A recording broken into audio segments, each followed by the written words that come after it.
तो दोस्तों रोहित शर्मा के बारे में आप सबको पता ही है कि वो एक T20 world cup winning captain बन चुके हैं यार। और उनका T20 का जो करियर रहा है खास करके इंटरनेशनल्स में वो बहुत ही सॉलिड रहा है यार। मतलब उन्होंने रिटायर किया as the highest run scorer in T20 Is और joint most centuries in T20 Is. तो भाई उनका T20 आई का रिकॉर्ड बहुत अच्छा रहा है और वो उस फॉर्मेट में उन्होंने अपना जो लोहा है वो मनवाया है। तो आज हम इस वीडियो में चर्चा करेंगे उनकी टॉप 5 इनक्रेडिबल T20 आई इनिंग्स के बारे में कि T20 क्रिकेट में उनकी जो टॉप 5 इनिंग्स है वो कौन कौन सी है। तो भाई चलिए शुरू करते हैं।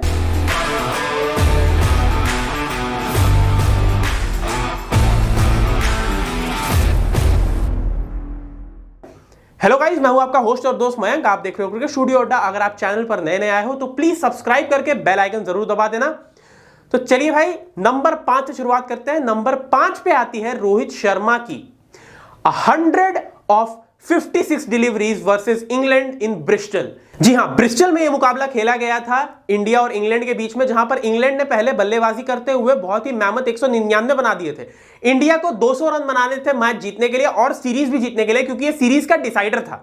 इससे पहले एक मुकाबले में इंडिया जीत चुकी थी और एक हार चुकी थी। तो ब्रिस्टल में डिसाइडर खेला गया था और ओपनिंग करते हुए रोहित शर्मा ने 56 गेंदों में 100 रन बनाए थे, जहां पर उन्होंने 5 छक्के लगाए थे अपनी पारी में और वहां पर बहुत ही शानदार बल्लेबाजी की थी रोहित शर्मा ने। और ये चेज करते हुए उनका 100 आया था, वो भी T20 आईज में। और ये उनका तीसरा T20 आई 100 था जो उन्होंने अपने करियर में बनाया था। और भाई वो बहुत ही शानदार इनिंग्स थी यार, चेज करते हुए, वो भी 200 जैसा बड़ा टोटल चेज करते हुए 100 नॉट आउट रहना भाई बहुत बड़ी बात है। तो चलिए अब बात करते हैं चौथे नंबर की। तो चौथे नंबर पर आती है रोहित शर्मा की 35 बॉल वाली सेंचुरी। जी हां, आपको याद ही होगा 118 43 गेंदों में बनाए थे उस पूरे मैच में उन्होंने। इंदौर में खेला गया था मुकाबला, श्रीलंका के खिलाफ T20 आई सीरीज चल रही थी। तो ये दूसरा मुकाबला था उस सीरीज का और 35 बॉल में रोहित शर्मा ने अपनी सेंचुरी पूरी कर ली थी, which is the joint fastest 100 by an Indian. और भाई उन्होंने भाई रिकॉर्ड की बराबरी की थी डेविड मिलर की। डेविड मिलर ने भी 35 बॉल में सेंचुरी बना रखी है, तो रोहित शर्मा ने उस रिकॉर्ड की बराबरी की थी। और वहां पे तो ऐसा लग रहा था कि भाई रोहित शर्मा डील ही बाउंड्रीज में कर रहे हैं।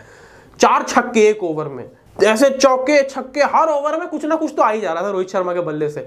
और उस दिन तो लिटरली ऐसा लग रहा था कि वो डबल सेंचुरी का जो है आंकड़ा वो T20 में भी छू जाएंगे, लेकिन 118 पे वो आउट हो गए। और बहुत सबको इंटरटेन जो करके गए वो, खास करके वो जो गुना रत्ने को उन्होंने 104 मीटर का लंबा छक्का मारा था, वो देख के तो मैं बोला भाई ये अलग मूड में है आज। तो चलिए अब आते हैं तीसरे नंबर पर। तीसरे नंबर पर आती है रोहित शर्मा की 50 ऑफ 40 डिलीवरीज जो उन्होंने साउथ अफ्रीका के खिलाफ डरबन में बनाई थी 2007 के T20 वर्ल्ड कप में। अब ये एक वर्चुअल क्वार्टर फाइनल टाइप था। इंडिया बहुत जल्दी अपने अर्ली विकेट्स जो है वो गवा चुकी थी। रोहित शर्मा अपना पहला इंटरनेशनल मुकाबला खेल रहे थे और 4th डाउन आने के बाद उन्होंने 40 गेंदों में 50 रनों की पारी खेली। सामने गेंदबाज आप सोचिए मखाया एंटनी जैसे गेंदबाजों को उन्होंने आड़े हाथों लिया और पहले इनिंग्स में ही 50 बनाई। और वहां पर उस इनिंग्स को देखकर तो विराट कोहली ने भी कहा था कि भाई मैं बैठ गया था। हमें बड़ी ना क्यूरियोसिटी होती थी, रोहित शर्मा का नाम बहुत, मतलब एवरीवन सेड यार ये एक प्लेयर आ रहा है, ये एक प्लेयर आ रहा है। तो बड़ी क्यूरियोसिटी थी कि यार यंग प्लेयर तो हम भी हैं, ऐसा कौन सा प्लेयर आ रहा है यार, हमारी कोई बात ही नहीं कर रहा। तो T20 वर्ल्ड कप था तो उसको बैटिंग करते देखा ना मैंने, तो मैं ऐसे ही बैठ गया सोफे पे। मैंने कहा बेटे आज के बाद कुछ मत बोलना। ये आपको याद ही होगा जो गौरव कपूर के साथ विराट कोहली का इंटरव्यू हुआ था, ये इसी इनिंग की बात हुई थी। जो 50 आउट ऑफ 40 बॉल्स है ना, ये इसी इनिंग की बात हुई थी जो विराट कोहली ने गौरव कपूर के साथ उस इंटरव्यू में कही थी।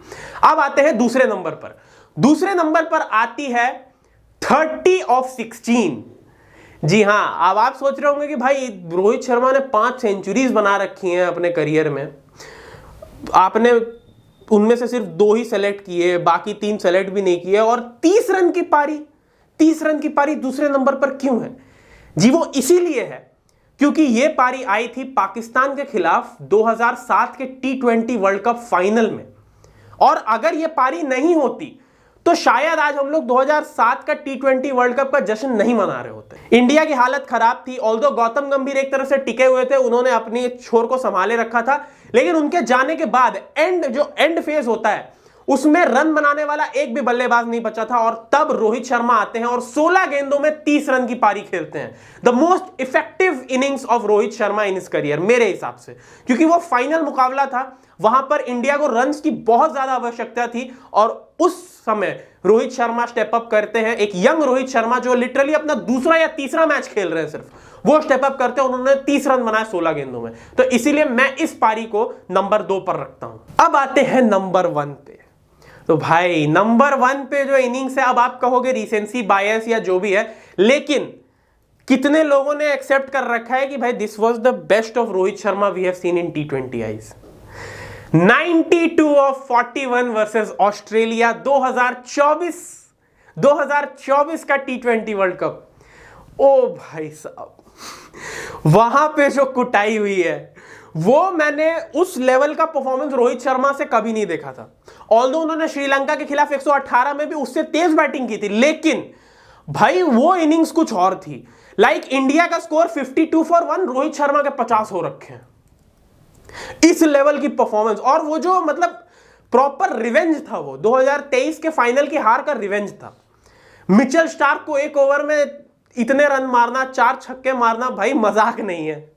मिचेल स्टार्क को एक ओवर में 4 छक्के और 1 चौके मारना मजाक नहीं है। फिर पैट कमिंस को स्लॉग स्वीप में 100 मीटर का छक्का मारना, ये भी मजाक नहीं। मतलब वो उस शॉट ने पूरे इंडिया को थोड़ी देर के लिए हील कर दिया था। जितने भी 2023 के जख्म थे ना, वो थोड़ी देर के लिए भर गए थे जब रोहित शर्मा ने पैट कमिंस को वो स्लॉग स्वीप मारा था छज्जे के ऊपर। तो यार वो इनिंग्स में टॉप पे रखना चाहूंगा, क्योंकि वो जो बदला था, जो पूरा इंडिया गम मना रहा था कि यार रोहित भाई 10 रन आ गए थे उस ओवर में, 10 रन आ गए थे उस ओवर में, वही पूरा इंडिया उस दिन कह रहा था रोहित भैया मारो मारो इनको, मैं नहीं जानता, इनको जान से मार दो। और उस दिन रोहित शर्मा ने अपना काम बखूबी किया, 92 ऑफ 41, और भाई मतलब अलग ही लेवल पे आ गए थे रोहित भैया। ऐसा लग रहा था कि आज ऑस्ट्रेलिया घर जा रही है, और उसके बाद ऑस्ट्रेलिया घर गई भी। उस हार से ऑस्ट्रेलिया की एलिमिनेशन एक तरह से तय हो गई थी। तो भाई ये थी रोहित शर्मा की टॉप 5 इनक्रेडिबल T20 आई इनिंग्स। अब आपको लगता है कि मैं कोई इनिंग भूल रहा हूं, तो ये आप मुझे कमेंट सेक्शन में बताओ, और अपनी भी टॉप 5 लिख के दो यार। तो इस वीडियो में इतना ही। अगर आपको वीडियो पसंद आई हो तो लाइक और शेयर कर दो, और चैनल को सब्सक्राइब कर दो। मैं मिलता हूं अगले वीडियो में, तब तक के लिए बाय बाय।